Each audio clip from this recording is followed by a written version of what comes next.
In this video, we are going to see how we can customize the date format in Google Sheets to DD-MM-YYY because it is used in all the Asian regions, all the UK region, and so on. Only the US version, it shows the month first, then date, then year. So to avoid confusion, I want to change this date sequence to date first, that is 27-2-2026. It should appear like that.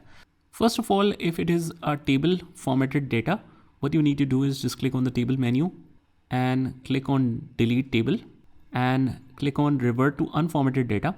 This will disable the table formatting, and then you can select the complete column. Go to the format and choose number, and here choose custom number format.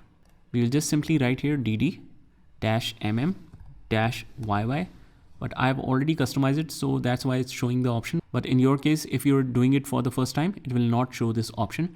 So let's choose this, click on apply, and let's write the current date. That is 27th of February 2026. As you can see in my date, it's 27th of February 2026, and that's exactly how it is shown here. Let me just highlight that as well. And this is how you can format the dates to date first, then month, then year. I hope you found this video helpful, and if you did, hit the like button and subscribe to our channel, and I will see you in the next one.